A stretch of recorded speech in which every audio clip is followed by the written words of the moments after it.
Thank you, Lana, for having me. My name is Ryan Greigg. I am with the Bellingham Ben Kinney team, which is now the Bellingham Place team as well. I've been here about 7 years. I started as an agent, and I have since worked my way up what's called our leverage model, our opportunity model, into becoming a team leader for this team. So between myself and my business partner, Anthony Zapata, the two of us are responsible not only for our own production, but also for getting agents on our team into production. We have 27 agents right now, 16 or so are about full-time. The others That's are amazing. Yeah, it's pretty cool. And collectively, our office of Bellingham did 407 transactions last year Oh, wow. for a little over $4 million in GCI. And I helped 45 people last year. I do between 40 and 50 deals a year in addition to that. So managing the team and then my own personal production. So I stay pretty busy, but I have a lot of fun in doing it. And I took about 30 listings last year. No big deal. Yeah, not bad. It's amazing. That is amazing. Well, thank you. It's been a challenging year. There's a lot of realtors out there. But it allows me to hit my goals, and it allows me to have fun, and it allows me to also train the other agents and teach fun classes like this. So I'm going to talk today specifically about the place listing presentation and how that works. But before we even get into the listing presentation, we'll talk a little bit about what the situation looks like with getting to a listing appointment. Because it sounds like maybe a majority of the folks on this call are on the newer side of things. So I'm curious, by show of hands, and don't be shy, guys. By show of hands, who's never been on a listing appointment? Who has never been on a listing appointment? So a couple. Okay, cool. Who's been on more than 10 listing appointments?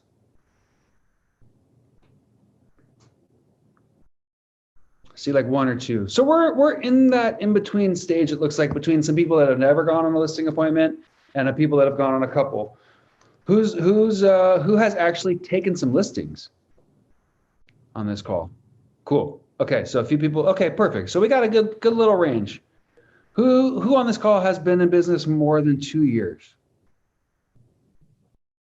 More than 5 years? Ray, where are you from? I'm actually team leader in Seattle. Got it.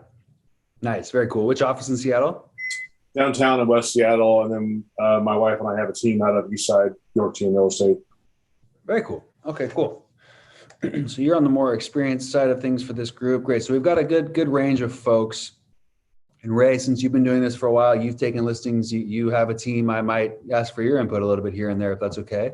Sure. Let me know. But it sounds like there's some folks that maybe have never even gone on a listing appointment. So I would probably be going over your head a little bit. I'll take my coat off. It's that time of day when, even though it's freezing outside, they like to crank the AC on in my office. And so it gets cold in here. But I wanted to talk a little bit with you guys about what the listing appointment looks like before you even get into the presentation. For example, what does it look like when you knock on their door at their house? What does it look like when you show up at their house? What does it look like when you're touring their house? If you show up and it's a husband and wife, where do you want to sit? How do you want to talk? All of those things. So let's get into a little bit of that, and then I'll share my screen and I'll go through the actual presentation. Before I start, does anybody have any burning questions that I should address? We got an hour, so we have plenty of time here, maybe even a little bit more than that if we need to go longer. So I have plenty of time, and if you guys have questions that are burning that you want me to specifically cater to, now's a good time to let me know. Are there any questions that you guys really want me to focus on? I'll take that as a no for now, but if something pops up, you can either put it into the chat or you can just unmute and jump in. I really don't mind if somebody unmutes to just stop me from talking. If I go too fast or if I say something that wasn't quite clear, just say, hold on, Ryan, can you repeat that? Because if you didn't hear it, then probably somebody else didn't as well. But, this is a business of coming into our office for lead generation. And the goal with lead generation is to set an appointment, right? Our goal is pretty simple every day. It's to come into the office. It's to contact enough people so that we can get in front of people. It's a pretty simple goal. If we just set one appointment a day with the seller every single day, we're going to do all right. And as we continue to do that, if we can set one appointment with the seller and one with a buyer, our business is really going to grow. So once we start to set those listing appointments, we need to know what the heck we're going to do when we show up at the house. And as you guys all know, when you talk to these folks on the phone, that is our initial opportunity to build rapport. Does anybody not know what rapport is? Everybody on this call probably knows what rapport is. We need to speak their language, right? We need to find out what's really important to them so that when we show up for that listing appointment, that listing presentation, we're really catering it specifically to what they want to hear. We need to find out what they're up to and how we can help them. That's real estate to me, guys. It's very simple. All real estate is finding out what people are up to and how we can help them. So they might give us a story like, Sierra, I need to sell my house because my grandkids are down in California and I haven't seen them for 3 years and I really want to get to California. And so every time I bring up anything with their house and selling, I'm going to say, Sierra, imagine, and then we can get you down to California for your grandkids. Or they might say something like, Shirley, I've been in this house for 15 years and all my kids have moved out and I got 3,000 square feet and I only want 1,000 square feet. And I can gear everything towards, you know what, Shirley, I completely understand. And that's exactly why we need to get your home on the market so that we can get you out. Wouldn't it be great if we could get you into that smaller home and we just speak their language? We build rapport with them. So we're telling them what they want to hear and nothing more. So we show up at their house. We show up at their house, right? And everything from the moment we ring that doorbell is super important, guys. Because if I walk up to your house and I ring your doorbell and I have a lockbox in that hand, what is that telling you? If I walk up to your house and I have a lockbox in that hand, what does that tell the seller? That you think you already got the listing in the bag. Yeah. I'm listing your house. I brought a lockbox. What's your name? E. Kirkland? I just see you as E. Kirkland, but like, is that a good or a bad thing? I don't know. I kind of see it both ways, I think, maybe. You said that in a way where I couldn't tell if that's a good or a bad thing. Here's what I do. I walk up, I got the lockbox in my hand. I say, hey, E. Kirkland, hey, I'm so happy to meet you. You know what? The lockbox I think is going to fit perfectly right over there. Should I hang it now or do you want me to just hold on to it and we can go through the presentation? And some people say, yeah, I think that's a good spot for it. Go ahead and hang it now. And what that means to me is I got this. I'm one step closer towards getting this, right? I might also walk up and I might say, hey, E. Kirkland, it's so nice to meet you. Wow, this spot right here is going to be a great spot for my photographer. Do you want me to schedule him right now to come Thursday or would Monday be better so you can have more time? And what that's saying is if that person says, yeah, schedule him for Monday. I got it. Here's the best listing appointment ever, guys. Write this one down, okay? Best listing appointment ever sounds something like this. Hey, Ray, it's so nice to meet you. Thank you for having me come over to your home. Hey, other than price, is there anything that you want to talk about before we take care of the paperwork?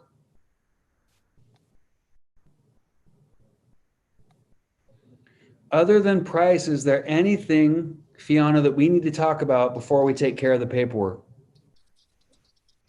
Because the thing, Hillary, if that person says, no, Ryan, we've spoke 10 times on the phone. You've gone through everything. I've got your seller's guide.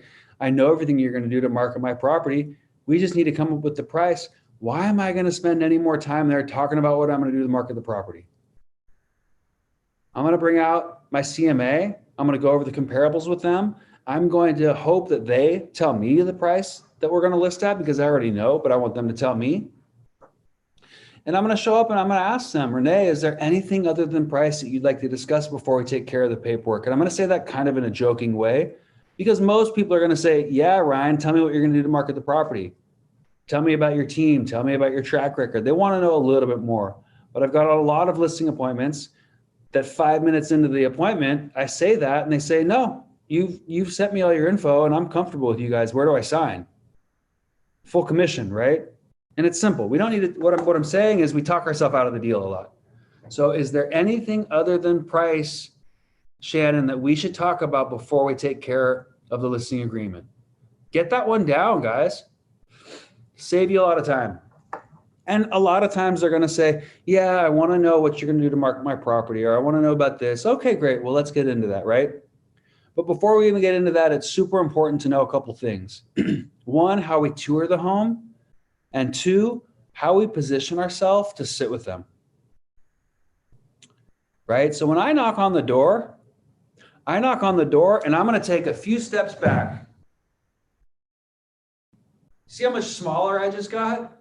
Like, I don't want to be knocking on the door and be all up in the door. I'm going to take a few steps back, and I'm going to come back so that I don't look too big, and I'm going to turn my body so that I don't look intimidating to them. And this takes place if I'm door knocking anytime or when I show up at an appointment's house. I'm going to turn my body and I'm going to step back so that I don't feel intimidating. Then I'm going to say hello. They're going to welcome me into their home, and I'm going to ask them, should I remove my shoes? I want to be polite. I want to respect their home. You know, and say something like, Robin, I'll go ahead and take off my shoes right here. And they say, oh, you don't have to do that. And you say, you know what? I don't mind, Shirley. I want to make sure, and I don't want to bring in any dirt or anything into here. You know, rather than asking them, right? Should I take my shoes off? How about I go ahead and take my shoes off? And then I'm going to start to tour the home with them, and I'm going to let them know, Dana, I'm going to specifically tell them, hey, Dana, I got my phone here, and I want to let you know I do everything digitally. So I'm going to be taking some notes on my phone. And I want to tell them that, guys, so they don't think, God, this guy's a jerk. He's texting his friends while I'm showing them around the house. So I'm going on my phone, and Angie, they might say, yeah, I got this brand new water heater. And I'm going to repeat that back. And I'm going to say, okay, brand new water heater. And I'm going to type that into my phone so they can see I'm actively taking notes. I'm actively listening. I'm actively asking questions. Brand new. Okay, so like brand new this year. Oh, no, it's like 3 years old. Okay, so it's newer. 3 years old. Got it. And I'm taking notes on my phone, and they can see me doing that, but they don't think I'm texting my friends or texting a client and not actively engaged with them. So that's our chance to really take notes on that house and take thorough notes so you don't forget things, so you've got all the notes there, but also to build rapport with them, because when we're walking through their house, Elena, when we're walking through their house, we might see whatever it is that's going to tell so many stories about this person. They might have a map on their wall of Costa Rica. They might have some decorations in their house from London. They might have, like I see this a lot, like, old Marines that have all their medals and their badges of honor and all these things. You guys ever see that? Really good opportunity to show that person some respect and say, wow, thank you for your service. This is really neat. Gosh, tell me more about this. Like this is, and they're going to open up to you. You want them to open up. You want them to share their emotions and their energy with you, because this is your chance to build rapport. It's not just a 3-bed, 2-bath. This is their home. This tells the story of their life. And we need these little pieces of information so that when we sit down for that listing presentation and they say, I want to sell because I want to get down to my grandkids, we've got all these little buttons that we can push on, guys. We need to know those buttons that we can push on. So when they say, what's your commission? It's not about the commission. It's about getting them to their grandkids. Nobody cares about a couple $1,000 if their grandkids never see them. Like, what's a couple $1,000 in commission if we can get them to their grandkids? Hillary, how's it going to make your grandkids feel if your home doesn't sell the second time around and they miss you all this summer? I think they would be disappointed. And you'd, as a seller, you'd probably feel really frustrated. So we want to gauge, we want to push on those buttons, those emotional buttons, right? And it'll remove those objections about a couple $1,000 worth of commissions. Trust me. So then we sit down with them. And if it's a husband and wife, guys, you never want to split them up. Meaning you never want to sit in the middle of the husband and the wife. So I'm going, yes, sir. No, ma'am. Yes, sir. No, right? You guys get that? I want to be able to have a conversation with them. And if they sit at the table and one sits on one end and one sits on the other end, I'm going to specifically ask them, Sierra, I'm going to say, hey guys, would you guys mind getting on both the same side of the table? Because I want to go through my listing presentation with you, and I want you guys to be able to see it. I've mastered this presentation where I can read it upside down. So I'll put it right in front of you guys, but I want you guys to be able to see each other and talk with each other, and me not have to go back and forth between one or two. Because what's going to happen is you're going to have to pick one of them, and the other one's going to feel left out. So you don't want to separate a husband and a wife, or husband and wife, whatever it may be, family member. You want to keep the people together, and you want to talk to them, and you want to get them to work together. And you want to find when the wife is getting excited about something, you put the husband against the wife a little bit. Say, right? You hear what she's saying? And she's like, yeah. And he's like, I don't know. And you say, Kiana, your wife sounds pretty excited about that. What's making you hold? What's causing your reservations? And they're going to tell you right then. And the wife's going to look at him and go, what the hell are you talking about? And then it's done. So you can solve those little problems right there, right on the spot, right? So thing number one, when you show up at the door, make sure that you don't look intimidating. Make sure that you treat their home very respectfully. And number two, when you're doing the tour of their home, build rapport of the home. Look at those little things that you can bring out later in the presentation. Say, hey, when we were touring, I noticed you had that little picture of the Galapagos Islands. Have you been there? Because I've always wanted to go there. And they're going to say, oh my gosh, yeah. And now we're friends. And then I say, Sierra, let's go ahead. Do you have any other questions before we jump into the listing presentation? And by this point, we should be good friends. By this point, we should have good rapport. We should already have a good idea of what we're doing. And then I can ask them, and I've already asked them this going into it, I want to know what's most important to them about the listing presentation and how I'm going to gear it. Today, I'm going to go through every page of it. But I almost never will go through the entire presentation with somebody just because it's a lot of information and it's often too much for one person to go through it all. But I'm going to specifically ask them, other than prices or anything that you like to talk about before we take care of the paperwork, and they're going to say, nope, that sounds great, and we're going to sign. If they do want to go over other items, we've sat down at the table. That's the other thing, is making sure that you're sitting at a comfortable space. You want to own the positioning of everything. So right when you get in that house, Alejandro, right when you get in that house, you've got your folder, and you're saying, thank you so much for having me into the home. We're going to take a quick tour of the home. But before we do that, Alejandro, where should I put my folder with all my information where we can sit down and talk after?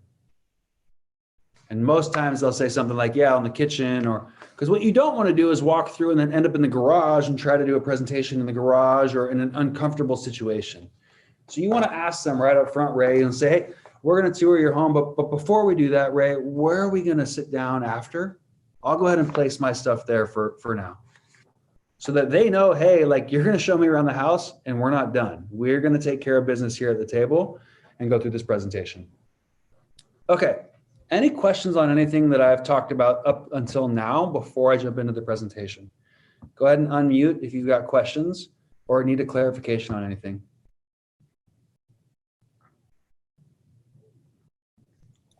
Did I miss anything in the chat? I have a question. Oh, sorry. Hillary? okay, I'll go. My question is regarding, you said you've given them information before you've come to a listing appointment. So I'm curious what type of information that is. And then you were talking about your listing presentation. So I'm trying to figure and decipher what's different. Does that make sense? Yeah, good question. So let's role play just a little bit, Hillary, me and you. You're going to be my seller, and I'll do what I'm going to do with the seller. So I would say something like, Hillary, it's been great to talk with you today, and I'm really looking forward to meeting with you on Saturday. I'm going to go ahead and send a calendar invitation to your email, hillary@kellerwilliams.com. And in that calendar invitation, I'm also going to send you as an attachment what's called our seller experience guide, which is our seller's guide. So I'm going to send what we're going to go through today to somebody as an attachment ahead of time. And I'm going to encourage them to look at that if possible. I don't send comps ahead of time. Some people do. I don't. I don't want to send somebody the comps and lose out on a presentation because I just sent them the wrong comp. So I don't send them the comps. I just send them my listing presentation so that they can review that prior to us going over that. Perfect. Thank you. You're welcome. Oh, I have a question. So your seller experience guide is your listing presentation? Correct. Okay. Correct. Yes. Good question. Any other questions before I jump into that? Yeah, Ryan. So Elena, her dogs are barking. She sent me a message asking if you recommend taking notes digitally or on actual paper. I think you can go either way, whatever you prefer. You know, I used to do a lot of notes digitally and then I'd lose them. So I do everything on an actual note on my phone. And then it's all just stored there. It syncs automatically to my computer. But I think it's incredibly important to use that disclaimer line if you are going to do it on your phone, and specifically tell them, hey, Robin, I just want to let you know I'm going to be taking notes on my phone while we're doing this tour, so that they know. And like I said, repeating it back, okay, newer water heater, and like actively doing that on my phone. I personally prefer to do it on my phone, then it's all just stored digitally. I don't see any issue with doing it on a notepad or just a pen and paper as well, though. So preference, whatever they prefer. Any other questions? All right, I have one question. Yeah. This is probably, you'll probably discuss this, but how do you know what to put in your listing presentation? Like, how do you create your own, or does your market center provide that for you? So that is a really good question. Kiana, did I say that right? Yes, Kiana. Kiana, that's a super good question. So I have an incredibly unfair advantage against any other realtor because I'm a part of a massive team that has high quality marketing materials, including this seller's presentation, seller experience guide. As an individual agent all on your own, like Lana just put into the chat, Command will have a lot of the listing presentation that you can edit and make your own. So if you guys are individual agents, just totally on your own and doing your own thing, you can go into Command and you can go to other places where you can design a listing presentation. What you want to do is, like, you'll see in mine that it's universal. So it is not specifically catered to one home or one property. It's universal, that can work with anybody in any state, anywhere for that matter. So you would want to create something like this, either using Command or working with a design team to create your own booklet type seller's guide. And that's going to really showcase you on what you're doing. And you'll see, like, you could use this same layout. You could honestly steal most of the stuff in this. You wouldn't be able to use like our data and our track record numbers. Right. But you could take a lot of this stuff and just create your own using that, because it's a lot of. I love yours. Yours is beautiful, by the way. I've seen yours. Okay, good. Previous. And a lot of it is just information like based off of National Association of Realtors data. So it's all public information, and then with our specific input in there. Okay, thank you. Mm-hmm. Any other questions before we jump in? Let me ask you this, Ryan. I'm Tom, San Juan Islands. Hey, Tom. Hi. So what are they signing? Did you say what or when? What are they signing? Yeah, so in addition to I will send them the seller experience guide as a PDF before my appointment. Then when I meet with them, I'll bring the seller experience guide. Depending on the person, sometimes I'll send a listing agreement prior, depending on how much I've qualified them and how ready they are. So if they say, yeah, that sounds great, Ryan, just come tour the home, we need to dial in the price. If I've qualified them very well and I feel good, I might even go as far as say, Tom, you know what, why don't I go ahead and just send you over the listing agreement? We can get that taken care of before I even show up. So you get all the information prior and fill out a listing agreement and send it over to them beforehand sometimes. Yeah, depending on how much rapport I built with them, what the relationship like, I might just say, you know what, Tom, why don't we just go ahead and take care of the agreement? It'll take you 10 minutes online. It's super easy to go through. And if you have any questions, I can address those when I show up. Plan B would be I bring that listing agreement and I tell them, and this is a good trial close, and you would say something like, you know, Tom, I look forward to meeting with you at 3:00 on Saturday. Hey, before I let you go, if our marketing plan sounds like a plan that makes you feel comfortable and confident, can get your property sold, and together you and I come up with a price that you feel good about, should I go ahead and bring the listing paperwork so we can take care of that agreement there? Sure. We're going to trial close them. And if they say, yeah, Ryan, I mean, geez, we've talked a lot. And as long as we're in agreement on the price, yeah, bring the paperwork. I got it in the bag. You know, I want to trial close them a couple times. Okay. So then I'll take care of it. And then often what I'll do is I'll have you sign a 1A, the listing agreement, and I'll email the rest. Yeah, sure. Okay. Thank you. Yep.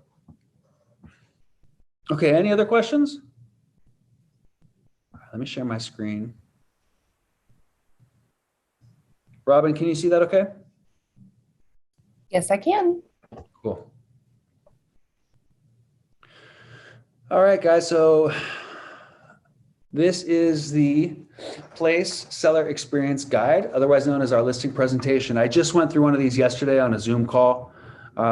So I love going through these on Zoom because it's pretty simple and it shows you in very clear detail exactly what our company and team is going to do to get your home sold for the most amount of money in the least amount of time. And I'm going to go pretty quick just for time's sake. But if there's questions, you can either pop them into the chat and we can ask them, we can address them after. But I should be doing my job just like I would with the seller to ask if there's any questions after each page or a couple of pages, because those are all good opportunities to trial close as well. So I've already asked, is there anything else other than price you'd like to discuss before we take care of the listing paperwork, the listing agreement? And they say, you know, Ryan, it sounds really good, but tell me more about your guys' company. And I would say, great. I'd say, well, let's jump into our seller experience, guys. And I would say the first thing, guys, is that we're going to sit down for 30, 45 minutes, and I'm going to tell you a lot about our company and about what we're going to do to get your property sold. But I think what's important for you to know is ultimately this whole experience is all about you. Okay, it's all about your needs, dreams, your questions, and ultimately your timeline, because this is your place, this is your home. And we're going to make sure that we work with your unique lifestyle needs and wishes, because we know this is much more than just selling a home. It's about your life. And it's really all about you guys. So I want you to know that while I'm going to spend some time talking about myself, my team, and our company and what we're going to do, I think it's important for you to know that really this is all about you guys.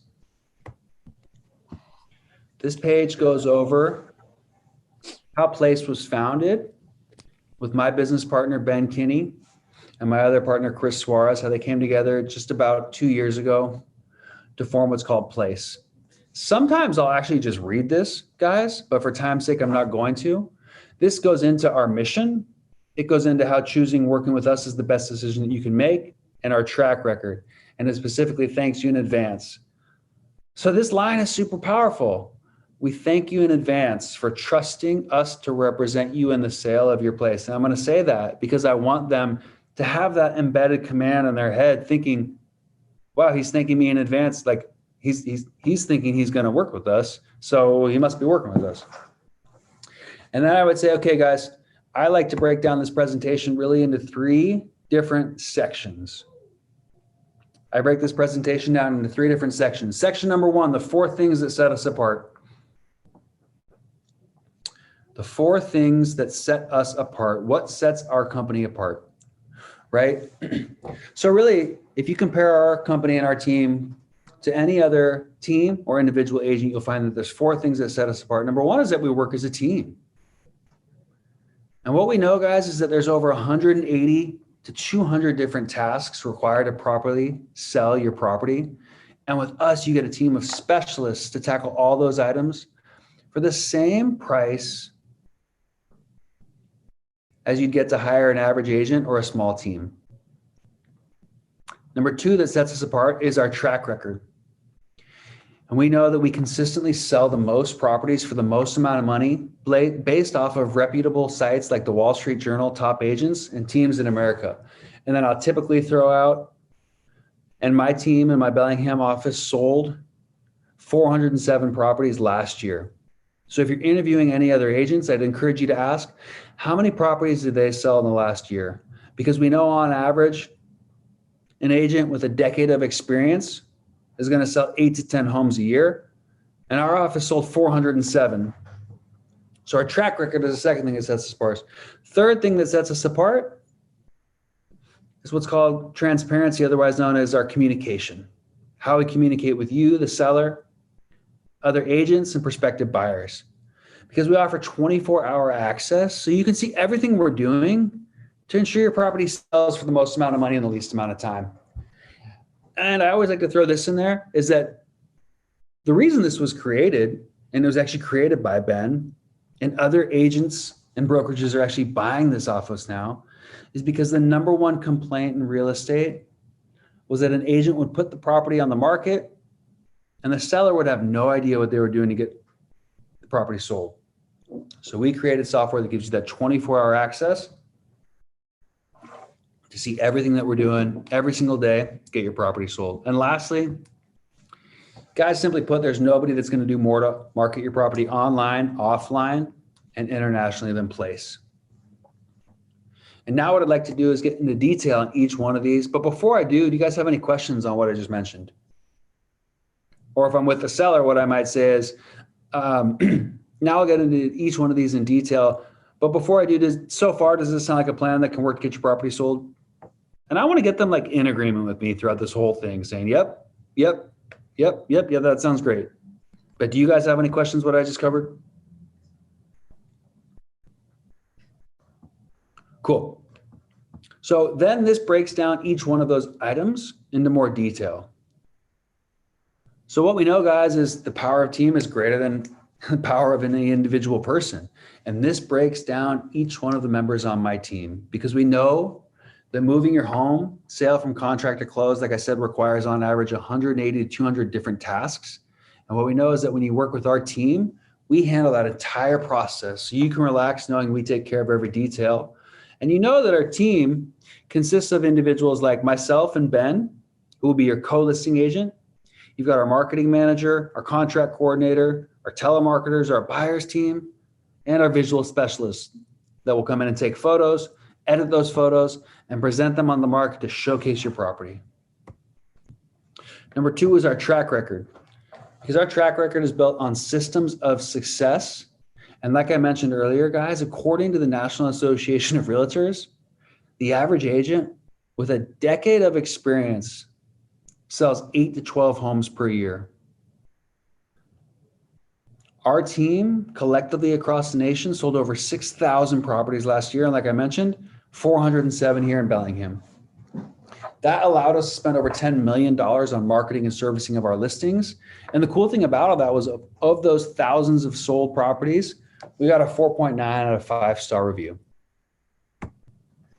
I mentioned our transparency and how we communicate. This dives into exactly how that works, how you get 24-hour access to our client portal that shows you all the different tasks that have been completed. You'll be blown away to see all the different tasks that have been completed every single day by my admin staff and my virtual assistants.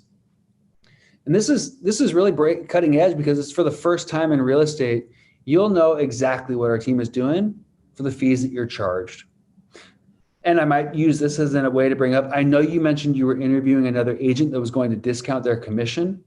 What did they mention to you that they were going to do to get your property sold? How are they planning to communicate with you daily to show you all those 180 to 200 different tasks getting completed? We want to use this as leverage to get that extra % on our commission. And lastly, guys, we know that nobody's going to do more to market your home. This will put it into perspective, because we know that last year we had 1 million+ potential buyers visiting our websites. Look down below, and we know that the average agent or small team unfortunately just lacks the resources and expertise to make their websites rank high enough, because they only spent $70 on their website for the whole year. $70 on their website for the whole year. Then they only spent an average of $520 marketing their property. They spent on average only $520, not for just one property, guys, but for the whole year. Our team spent $10 million marketing our properties last year. Our team spent over $10 million marketing properties like yours last year. And lastly, what we know is that I don't care where the buyer's coming from, if they're coming from this city or this state or from across the world, we know that buyers are coming from all over the world. That's why it's important to have an international marketing plan. And we know that just one of our websites last year had over 250,000 viewers visiting. And we know the average agent working alone just doesn't have the time or resources to even have an international website. Now we're going to get into what makes your home sell. Hey, Ryan. Yes. Can I hop in there really quick? Please. Having well, having worked with a lot of new agents coming into the office, I know that for some of you, you might be looking at this and saying, well, I don't have this big team. I don't have this big budget to market necessarily, but you can leverage the stats for your office. As you heard Ryan say, kind of the universal we. Ryan himself did not come out of pocket $10 million last year, but his team did. And you can kind of leverage what your office has done, or even our entire Ben Kinney network has done, to use that to kind of support your own story. So I just wanted to hop in there that don't feel that you can't get a listing without having these numbers. You absolutely can. Absolutely. I agree 100%. And yeah, use your market center data. Like that's one of the perks to being with Keller Williams or with whatever brokerage is that you can use those stats, right? So if you're a brand new agent and you've never taken a listing, well, you know what your market center has? Your market center has probably sold 30 properties in that area. So pull all those up, right? It's a Keller Williams listing or a Keller, like use those stats as well. So yes, really good point, Robin. Thank you. And then as you guys will see, as we dive into this is all stuff that you guys could take. I mean, this is all just directly from National Association of Realtors stats. So I told you that I break up this listing presentation into 3 sections. First thing was the 4 things that sets us apart. Well, the next section is the 8 items that makes your home sell. So this isn't specific to my team. These are just the 8. I guess a couple of the last ones are, but you guys could use these, right? So for example, the first thing that will determine if your home will or will not sell is the price. And we've created and mastered the most accurate and most used pricing strategy in real estate. It's called the 5-5-5 method. Take 5 active, 5 pending, and 5 sold properties. Together we sit with the seller and we come up with a price that we feel your property can sell at. It's the exact same process as what an appraiser and an investor is going to use. Number 2, of course, is how it shows. Using our staging, consulting, repair recommendations, virtual tours, and high quality photos, plus our professional marketing, that will help convince buyers to call us or their buying agent for an interior showing. Next is how it's marketed. And again, guys, you can use all of this stuff. This is simple stuff that we've tweaked, but in creating your own, same type of stuff. Our team has created the most aggressive and effective marketing plan that's continually updated and based on actual research and statistics of properties and buyers nationwide. Again, most of that's based off of National Association of Realtor data, which you guys all have access to as well. How a property is marketed internationally will simply bring more buyers and determine if that home will get more money on the sale. The next 4 items that determine if the home sell will be how the property and the listing agent are communicating with each other, because we know that in this market, constant communication with potential buyers and agents who express even a little interest will help speed up the sale and maximize the price that we receive for the property. Next, you have to have an active buyer database, right? And we know that unfortunately no team, agent, or brokerage has a larger active buyer database than our team. And what that means, Robin, is that we might already actively have a buyer ready to act on a property like yours. We just need to let them know about it. Now, you guys as Keller Williams agents, you have these partnerships, right? You have Keller Mortgage. So we partner with the best vendors and service providers in the industry to bring you exclusive savings and offers.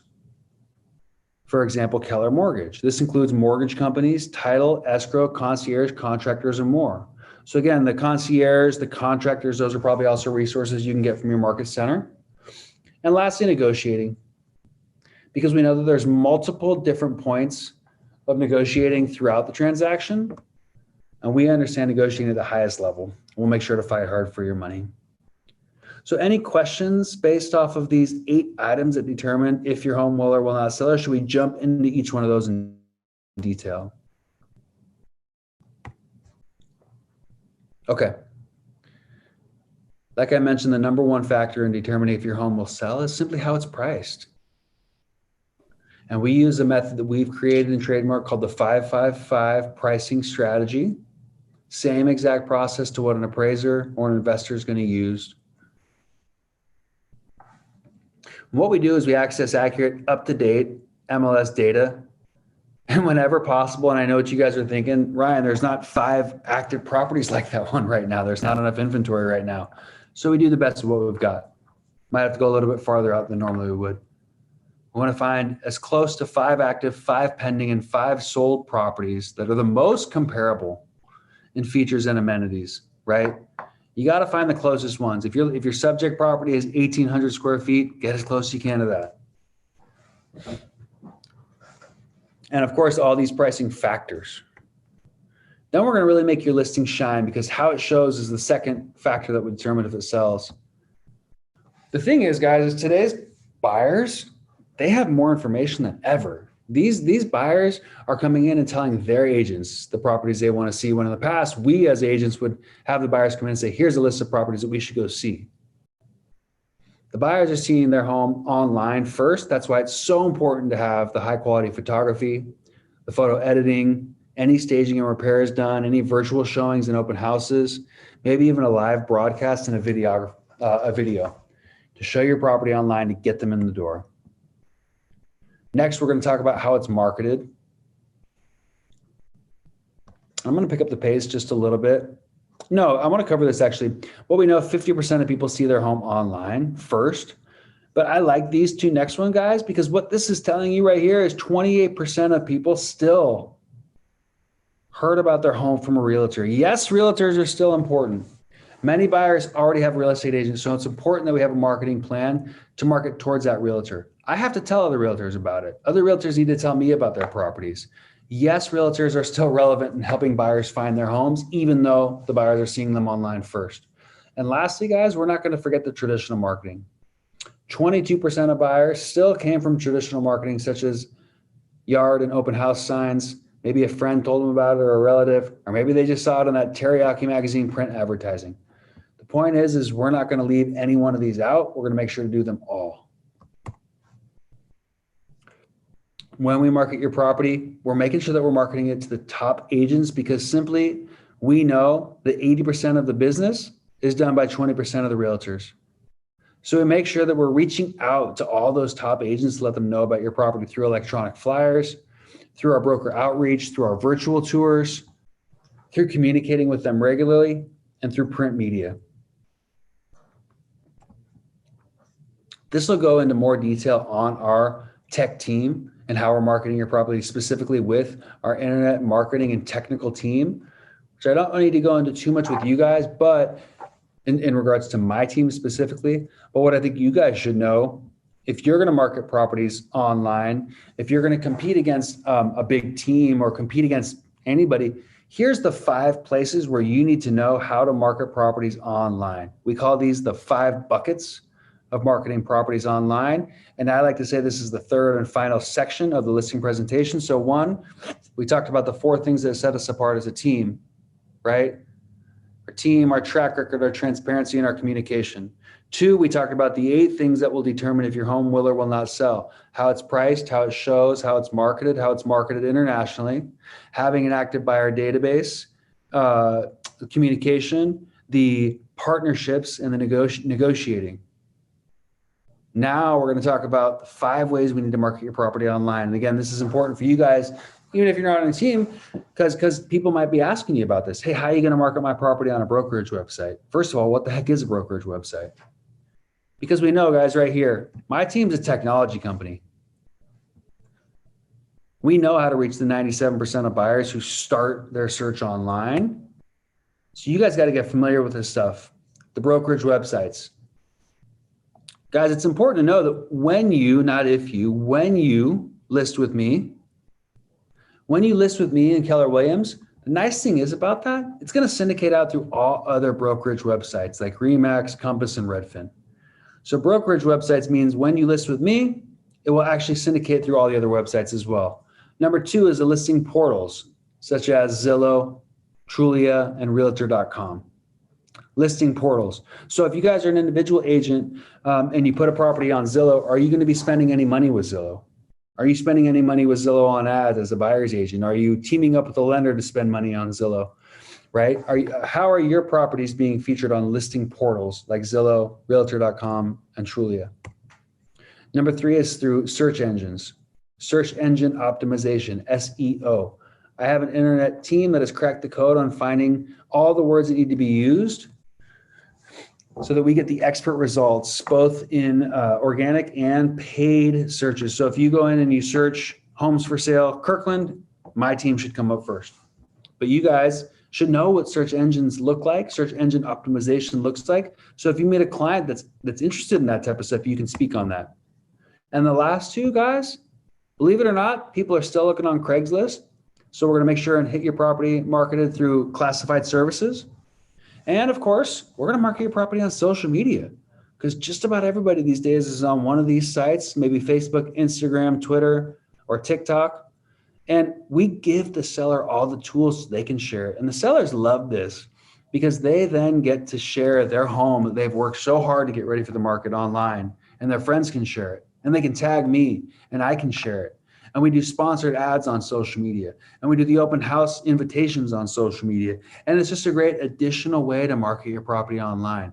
Pretty cool, right? And I'm like getting excited, and like, they should be getting excited. And I'm like, pretty cool, right? And they're like, yeah, yeah, yeah. And I'm like, does this work for you? And they're like, yeah, yeah, yeah. And I'm like, great. Should we go ahead and take care of the agreement? And they're like, yeah.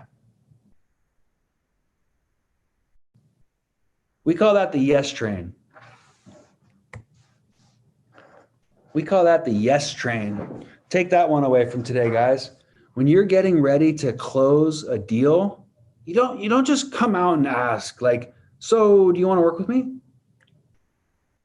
You got to get them on the yes train. You got to get a few yeses before you ask the big question. So does this sound like a marketing plan that can work for you? Yeah, this sounds great. And does this sound like a plan that can help you get your home sold and get you down to your grandkids in California? Yeah. This can definitely work. And wouldn't it be great to get down to your grandkids in the next couple of months instead of in the next 6 months? Yeah. So I just got 3 yeses in a row. So when I go to ask for the big question, they're already nodding their head. And they're like, yeah. Right? Get them on that yes train, guys. Get a few yeses before you ask the big question. This gets into more on the traditional marketing. Time is it? Yeah. More on traditional marketing, guys. The point is that we're throwing spaghetti at the wall. Everything's going to stick. We don't care where the buyer comes from. We're just making sure that every single buyer that's looking for homes is going to see your home. We're going to make sure we show up at all the networking events, whether they're in person or virtual, to tell all those top agents about it.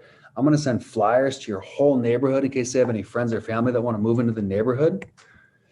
We're going to make sure that our international marketing reaches buyers everywhere, that we can speak their language and communicate with them. This is crazy to know that over $153 billion was spent by foreign buyers last year, and 183,000 homes were sold to foreign buyers last year. And I get this question just about every day, Ryan, where's all this money coming from? Where are all these buyers coming from? This graph breaks that down. It's really fascinating to see where all the buyers are coming from. It's really all over the world. Reason is because we take a global approach, guys. There's really 5 ways that we're going to reach those international buyers. It's through our global online websites, through our international portals, through our physical locations. We have a location right across the border in Canada. We own brokerages in Costa Rica. We own the brokerage rights in the UK. We do geo-targeted advertising, and of course, we have global real estate agents. This gets into more detail on our software that we've created that solved the biggest problem in real estate, that the seller had no idea what the client or what the realtor was doing to earn their commission. And that gets done through our software called Brivity, through our crystal clear communication, because we know transparency deeply matters to the clients and nobody wants to be left in the dark. You get all the feedback from all the buyers that come through the home. So you guys as individual agents, if you don't have this software, you want to make sure that you're telling your seller everything that goes on and you're recording all of that in your CRM. So you can say something like, Robin, the folks came through, they loved the home, but they didn't like the fact that the yard wasn't that big. They didn't like the fact that the yard wasn't fenced, or they felt that the carpets were too old. Because if we get enough record of that, that is our ammunition for a price reduction. right? We say, gosh, we've had 15 people come through the home and 13 of them said they loved the home, but it was overpriced. Do you think we should do a price reduction? So we get the buyer's feedback, unedited. We get all the showing feedback from the agents. We get all the marketing feedback. So you're going to continue to get sent properties as they're selling around yours. There's no reason properties around yours should be selling without yours selling. So you get both the marketing feedback and the market updates. As soon as your property hits the market, I get to call through my active buyer database. So the great thing about you signing the listing agreement today is that I can quickly call all the buyers in my database to let them know we have a property that's a perfect fit for them. Wouldn't that be great if I could call a buyer in my database and bring them over tomorrow? If I could bring a buyer over tomorrow, would you be willing to sell it to them before it even hit the market? Now, here's a good question, guys. Are you asking that? Are you asking a seller that, hey, I'm curious, a lot of people want to put their home on the market because they want to get the most amount of money and get the most buyers in there. Is that your goal, or do you want more of an easy sale? And if I could bring you a buyer and your home never even had to see the market and he never even had to show your property other than once, which would you prefer? Because you might get that sweet little old lady that says, you know what, Ryan, I really want to sell, but there's no freaking way I'm letting anybody in my house right now because of COVID. Say, ma'am, I completely understand. I wouldn't want to have anybody in my house come in my house because of COVID right now either. But let me ask you this. You mentioned you want to sell because you want to get down to California. Yeah, that's why I want to sell. If I could bring a client over and just one time, and they could take a look and they were willing to give you a fair offer for your home and you could get down to California, would it be worth me bringing them through? Because look, I don't care if the home goes on the market or not. Of course I want a listing. But look, if I bring a buyer through and I get my 3%, I don't care if it didn't go on the market. I do that a lot. You guys need to get that word options. I just want to make sure you know all the options. I want to make sure you know the option of keeping your house as a rental. A lot of realtors are going to come over and talk to you about selling your property because they want to make a commission. I want to talk to you about building long-term wealth. Have you ever actually thought about keeping this home as a rental property? Could you afford to purchase the next home without selling this one? Have you ever thought about that? Has any agent ever brought that up with you? And all of a sudden you go from a wealth consultant, you go from a realtor to a wealth consultant. And they start to think of you like, wow, wait, Ryan, like you won't get paid though. If you don't help me sell my house, you don't get paid. Yeah, but I just helped you build wealth. You think I gained your trust? You think you're going to tell your friends and family about me? Right? We want to help people build long-term generational wealth. And if we help them rent that house out, well, they got to go buy another house. We'll help them buy something. So having that active buyer database and giving clients their options, got to make sure to give clients their options. They want to hear that. They want to hear the options. Okay. Lastly, and again, you guys have most of this stuff. You have Keller Mortgage, so you have the special financing available. You've got a lot of the partnerships available. Lastly, on how we negotiate.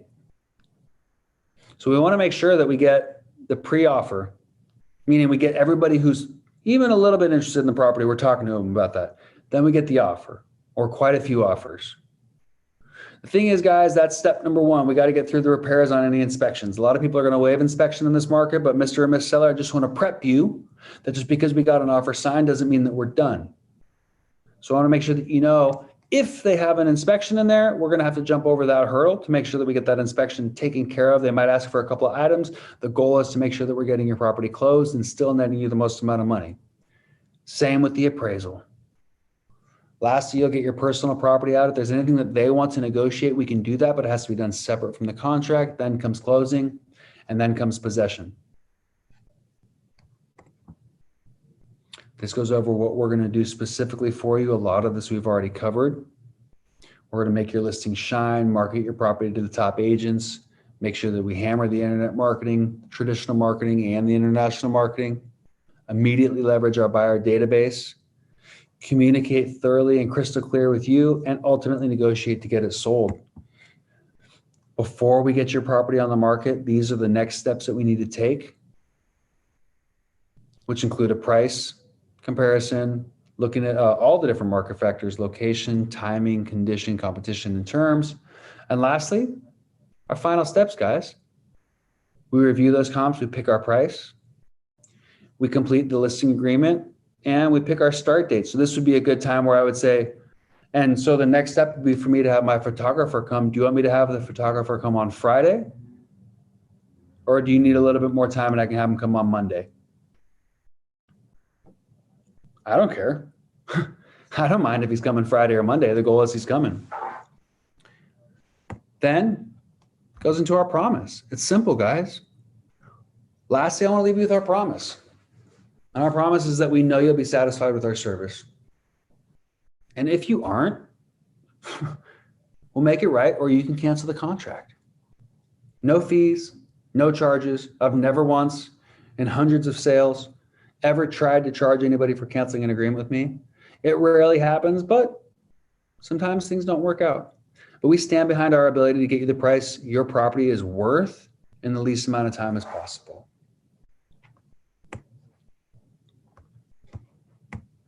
And that is our listing presentation. And I'm going to go grab, I stepped out of my office into a conference room. I'm going to go grab my charger real quick because my computer's getting low on battery. Okay, give me 1 second. I'll be right back. While I'm doing that, Robin and Lena, see if there's any questions. I'll be right back.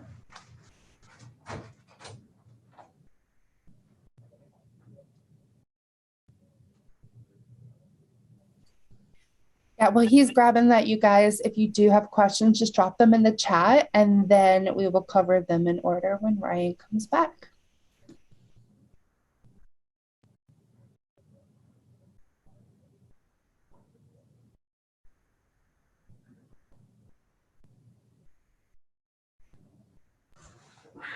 Okay, thank you for the pause. We got some questions in the chat. Let's see.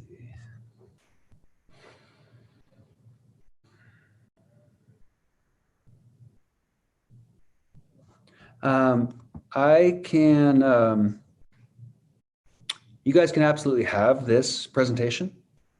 I can send that to you guys. This is our seller presentation that we send to any sellers, and it's all public stuff, so I'm happy to share it. I could probably pop it into the chat. Let me see if I can just put that into the chat. While I'm doing that, somebody unmute. What other questions we got? I have a question. How often do you update your listing presentation for your market reports? Our listing presentation is updated annually. Our market reports are done, but like our market reports are done frequently. Yeah. So I guess like looking at in your listing presentation, all your stats, like your international stats. So, but I guess you're saying it's updated annually. So all those numbers that you provided, like all those international stats are updated all those annually. numbers are, all those numbers are updated annually. And one of the reasons behind that is that listing presentation that you saw is used across the nation in 70 or 80 different cities. So it has to be a little bit more broad, but that's all National Association of Realtor data that we use annually. So right now I'm at the point of like, we're obviously going to do one for 2022. So this one will be outdated. It said we sold 6,000 properties last year and we sold 9,000 properties just this last year. So yes, that all gets redone annually. Okay. And then I think you asked a question about like market reports or data on pricing. Oh, just updating the seller's guide itself. Yeah, the seller's guide itself. Because sometimes like I'll meet with somebody and they'll say, yeah, I'll be ready in a month. And I will say something like, we've reviewed the comps today. And when you're ready to get the home on the market, we're going to do this exact same process again, because in a month, the market might change a little bit, right?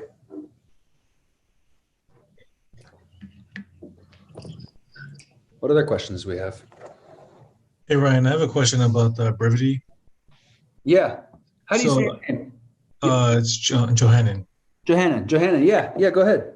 Yeah, I know that Keller Williams offers a free version of the Brevity, but how are, I mean, for that free version, is that for the transparency part for your clients, is that part of a subscription, or how does that work? I've had a few deals, I've had a few transactions already here in Washington, but I didn't use the BKCO mortgage. I used my other vendors, and I haven't used the Brevity at all. But I was on a call at a meeting with Brevity, and I know they have like a subscription. It was pretty substantial. Nothing that I can do with manage right now, being in the first 2 years. I'm also licensed in California, so I was actually on a call with them, and at my Hollywood Hills office, and one of the reps from Brevity was actually on there. I forgot his name, but yeah. Yeah, I think Command. So I've been with Ben's team 7 years. So I've used we used Boomtown when I started here, and then we transitioned over full time to Brevity, and have been for years now. So for me, I'm just like ultra biased to it because it's what I use and it's incredibly effective. I think it just has some features maybe that Command. I think it can do some things a little bit more efficiently and that Command isn't doing. I think Command can certainly get the job done. And I think like for the price, like you said, in your first couple of years, it probably would function just fine. Brevity will offer some things that Command won't. And if you're on, if you're with Ben's brokerages or on one of our teams, that's something that comes for free. But yeah, it's a few $100 a month, depending on the type of service that you have.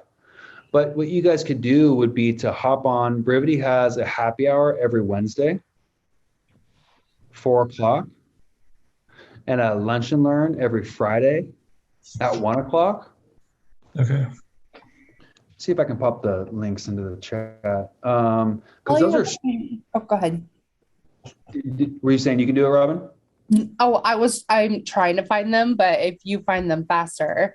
I was just going to interject because I have used both systems.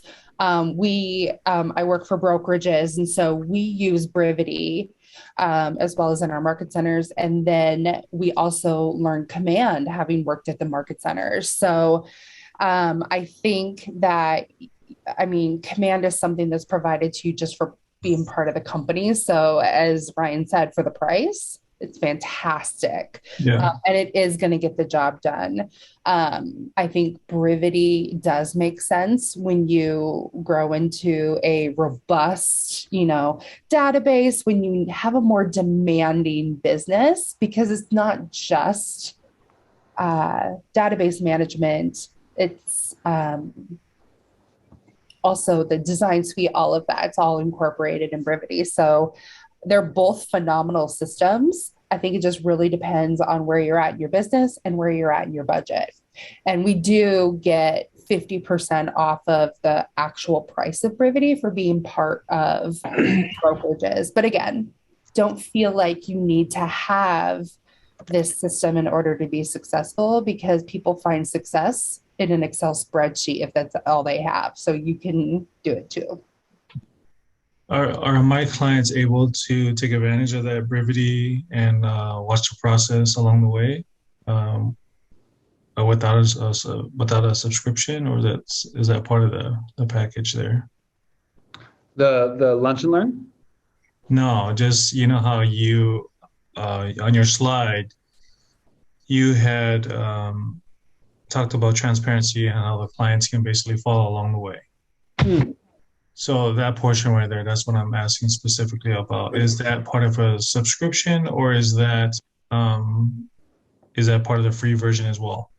Joe, I'll jump on that one because we use Brevity in our team. So the transparency part, the thing that's showing you, we stuff the flyer box, we check the whatevers. Those are part of the CRM, and those are not part of what's included for you free. Okay. Brevity CMA is, which is the CMA reports, which are fantastic and incredibly professional in appearance. And then the market reports are part of that, so you can drip on people. But when you get into the actual CRM for the transparency, for the customer portal, and then all the other things that Brevity has to offer. That would be part of the CRM Okay. package, which has a fee. Okay. That's what I And, thought. and I want to echo what Robin was saying is you're going to do Command's going to do 90%, 95% of what you need right now. But as that big mo starts happening and momentum's going on, you've got more people going on that you can keep in your brain, then the natural progression would be to move into Brevity. Okay. Thank you. Ryan, I have a quick question. Can you hear me? Yes, I can hear you. Go ahead. Oh, hey, so how do you address, I've ran into this a couple of times in the last few months, get to the listing presentation, everything, I go through it, everything's going great. And we get to the point, that get to the end, going for the close. And then they bring up the fact that they've talked with, other agents. And they've agreed to discount their rate. Will I discount my rate? And I've been fairly busy with real estate investing, and I've been kind of busy. And so I've basically held the line and said, no, the amount of work that I put into these is, and I've explained where the money goes, and I've lost out on a couple of listings because of that. So I figure I'm not finessing things enough. How do you respond? Super good question. And I think it depends on the person. Depends on their level. It depends on their level of business. If you got 15 listings and 15 pendings right now, you can probably be a little bit more picky. If you got 0 listings and 0 pendings, then take whatever you can get. Now, I don't want to get in trouble or get you in trouble with your market center by taking a discounted listing.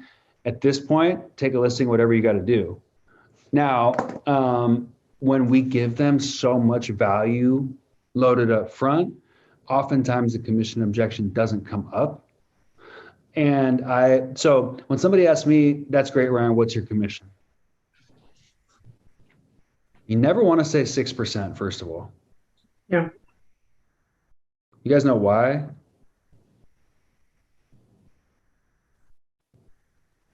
Because I don't charge 6%. I only charge 3%. And we can offer whatever you want on the buyer side. I don't charge 6%. And the thing is if they've already heard from like a Redfin or some other discount broker, and that broker told them, like Redfin's saying, I'm going to do it for 1%. Now we all know that's BS. It's not actually 1%, but there's ads out there that says, well, Redfin will do it for 1%. And I show up and I say 6%, like no way. So I say, Dana, that's a super good question. It's 3% on the listing side and 3% on the buyer side traditionally. But I'll tell you what, I think I can save you a little money, Dana. In this market, it's super common on the buy side to have 2.5%. So your house is looking at about $600,000 or $700,000. If I can save you $3,000 or $4,000 by saving you 0.5%, would that work for you? Now, most times people are going, wow, Ryan's like offering me a deal. I'm still getting my full 3%. And other agents might tell you, oh, screw you, Ryan. Why are you taking 3% on the list side and giving me only 2.5% on the buy? Well, you know what? Because I'm paying some money to market your property. You know what? I'm working super hard to get this listing sold. I get it. On the other side, you got to drive buyers around. You got to do all this. I get it. But I never say 6%. I always say 3% on the list side, 3% on the buy side. Sometimes they'll say, okay, that's 6%. Would you do it for 5%? And I say, well, so those agents that discounted, I asked them, so what were they offering? What was their value? When they mentioned that they were going to discount their commission, I'm curious, what was their value proposition and what was their plan to get your property sold? I'm also curious, what's their track record like? Have they sold a lot of properties? Oh, I'm not really sure. They didn't really tell me. Oh, interesting. What's their last name? Oh, really? Okay, cool. Let me look them up real quick for you. How about if I share my screen with you and we just compare apples to apples? I'll tell you what, let's just do that. I pulled up their information and believe it or not, it looks like they sold 2 properties last year. Now, I'm sure they're a great person, but would you rather work with a team that sold 407 properties last year or someone that sold 2? Do you think they're offering to discount your commission because they just want another listing and can actually get it sold? Or would you rather work with a team that's going to net you the most amount of money? What's most important, having an agent that's going to discount your commission that might get it sold, or netting the most amount of money? Because if I can save you a couple $1,000 by using our mortgage company with the buyer that comes into your home, or by using our title and escrow company, or by negotiating the deal on your behalf, because on average, my listings sell for 103 to 105% listing, and the agent that you mentioned is selling 96 to 98%. It sounds like they're saving you 1% to lose you 4%. It sounds like they're saving you 1% to lose you 4%. There's a lot of different ways we can take that. Ray, what else do you use, Ray? I have a pretty quick canned script on that. And it's basically, if the best thing I have to offer you is a discount, is that really the person you want handling your most valuable asset? If I'm willing to give away my money so easily, how well am I going to protect yours? I love that one too, right? Like when that agent offered to discount their commission rate, did you have to ask them much? Did you have to fight for them to do that? Or did they just willingly give that up? And they know, I just asked them and they gave it up. Interesting. So if they're willing to give up $5,000 of their own money just by asking, how much of your money are they going to give up? Yeah, how hard are they going to fight for you? Yeah, Shazan. Shazan, thank you. I saw you raising your hand. Go ahead. I just had a question because technically, do they pay any commission until there's a buyer that puts in an offer and that goes mutual and goes all the way to close? Is it really anything out of their pocket at the end of the day if the buyer's paying for the house? So the seller is who pays the commission. Right, but would they pay that commission if there's no buyer? No. Nope. Right? So essentially, does it really hurt at the end of the day paying 3%, 1%?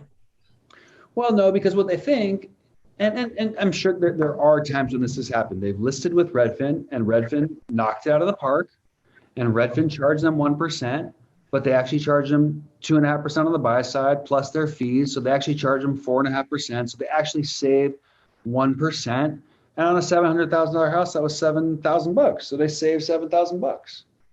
Mm-hmm. But you're right. Yeah, they don't pay anything until the house sells. Right. And that's a really good way to bring that up is also, Shazan, 98% of the properties that I get under contract actually close.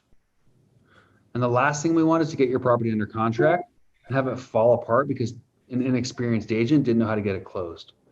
The last thing you would want is to have your grandkids waiting in California and your moving truck be packed up to move to California and this deal to fall apart. How would that make you feel? Would it be worth that 0.5% that you thought you might save? Yeah, I just thought that was an interesting way to pitch it. I saw another realtor post a reel about it. She was challenging the idea of the buyer not paying any commission to the realtor. She was like, no, you actually do, because if you weren't buying the house, the whole transaction wouldn't even go through. And so I was like, that's an interesting way to kind of pitch that, because it's true. I mean, if the buyer didn't buy the house, the whole thing wouldn't even be happening. So yeah, I don't know. Just curious. Parties. Yeah, good question. I heard another really great way of it being presented. Are you, Mr. Seller, Mr. or Mrs. Seller, are you more concerned about negotiating a discount or netting a higher selling point, netting a higher proceeds? Mm-hmm. And you end with what you want them to answer?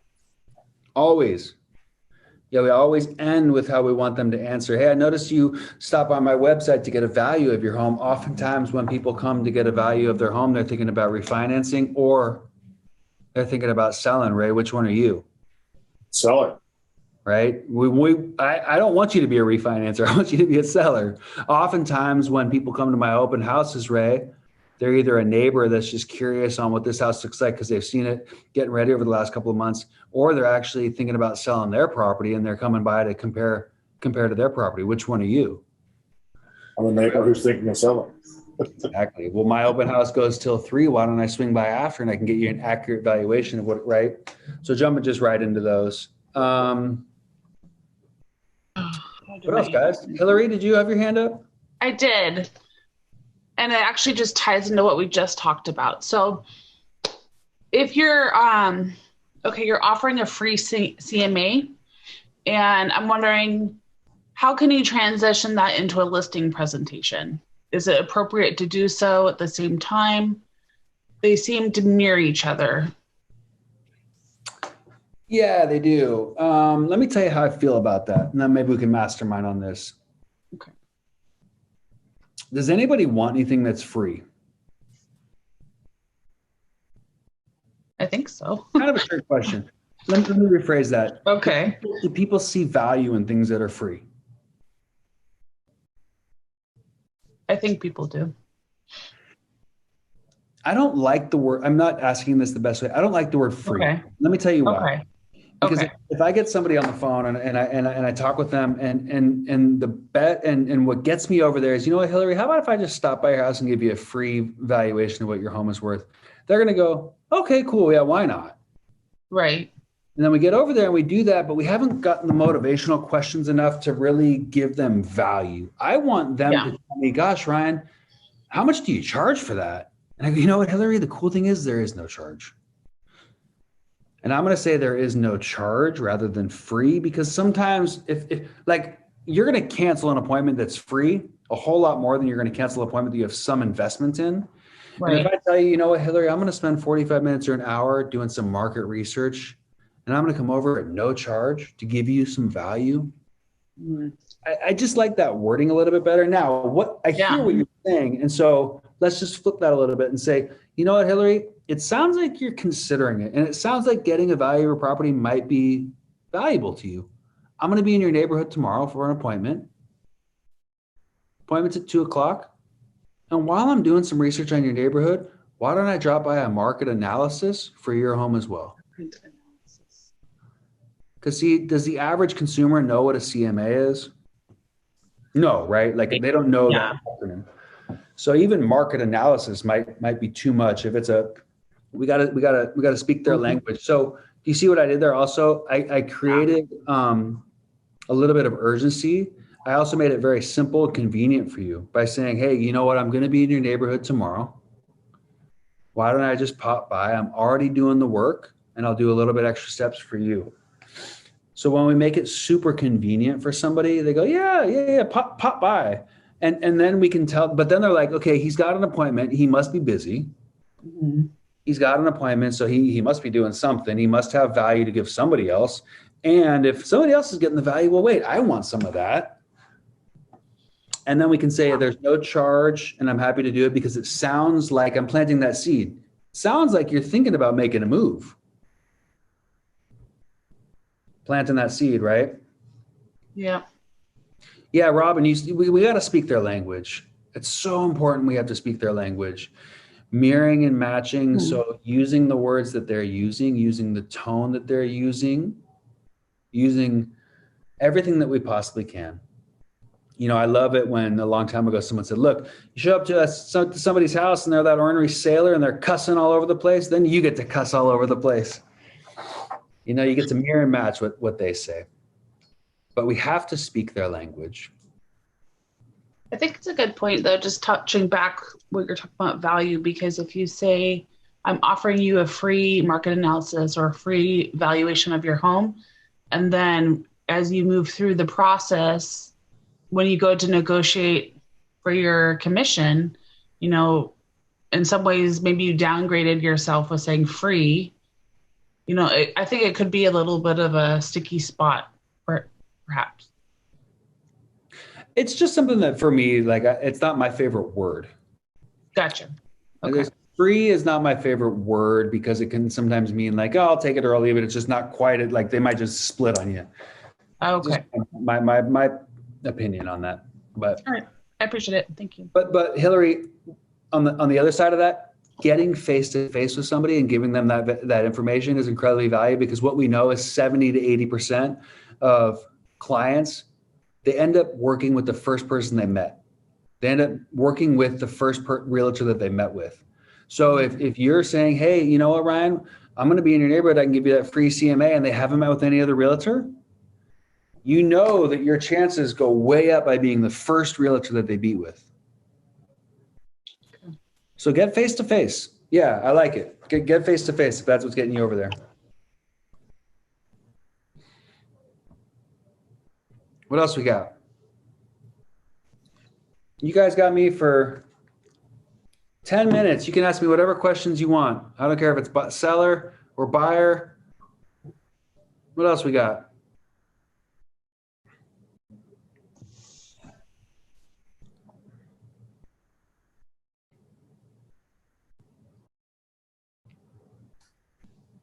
I've had some clients that have some potential listing clients that have used Redfin in the past and have wanted to consider Redfin again. Do you ever talk about the competition, or do you just? So there was an example where I had a house listed on a cul-de-sac. The person that I was talking to about listing their house about 6 months later, then there was another house at the time that I had my listing active. It was a Redfin listing, and they did their typical, it went on the market, it went under contract, it fell out of contract, and it sat. And I only knew that it was out of contract because one of the neighbors had told me. And I had buyers. My house at the end of the cul-de-sac had gone under contract, and I had buyers that were looking for another Rambler in that area. So I approached the listing agent for that Redfin and said, look, I understand your deal fell apart. I've got buyers here that want this house. And he refused to communicate with me, to talk with buyers.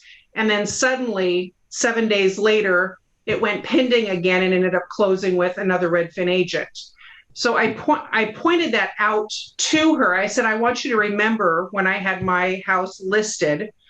And when that happened, I said, do you want a company representing you that would play with your home sale the same way?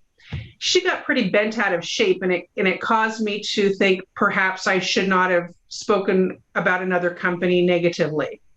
What would you do? It's a very fine line to ride. And I think it's kind of like the golden rule. Yeah. Like do unto others as you would want done unto you. And it's really tough. Like we could all bash Redfin. Yeah. We probably all have experiences where we could bash Redfin. Sure. I could bash my own dang team for that matter. We could bash, yeah.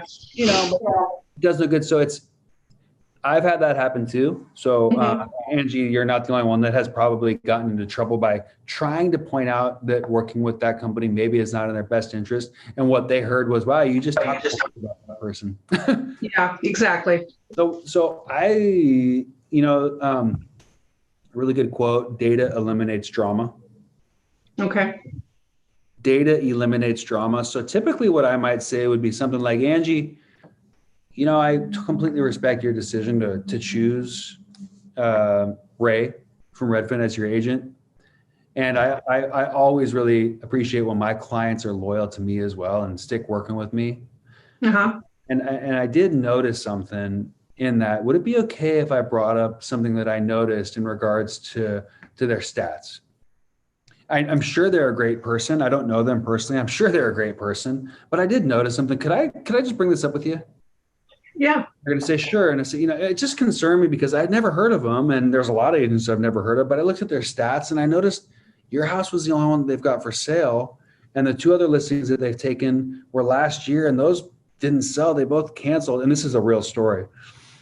And those two both canceled. I wasn't even sure if they were still actively selling real estate. And sometimes what will happen, they'll go, you know what? Yeah, I wasn't either. I just wanted to help them out. And they're going to self-realize.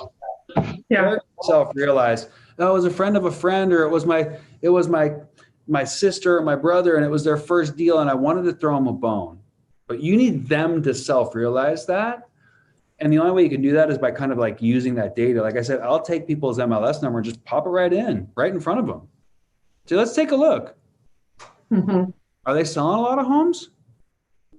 And then when you see that and you go, again, I'm sure they're a great person, and I'm not here to talk poorly about anybody. I love all the fellow realtors in my community, but listen, Angie, I know I just called you today, and you don't owe me anything, and you don't owe Ray at Redfin anything, but I think you would agree with me that you owe you and your family the absolute best to get the best plan to get your property sold, to get you down to your grandkids to California. So I'll tell you what, why don't we get together tomorrow and we'll just go over your options. And if it's a good plan, great. If not, hey, high five. Perfect. Okay. Thanks, Ryan.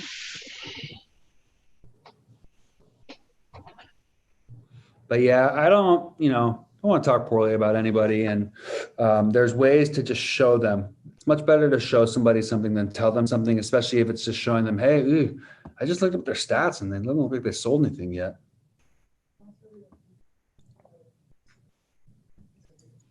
All right, guys, last call before we let Ryan get back to his busy day. This has been so amazing. Thank you so much, Ryan.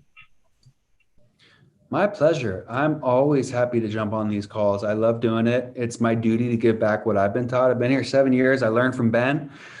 And I love sharing this. Let me pop my info into the chat. You guys can call me or email me anytime. Awesome.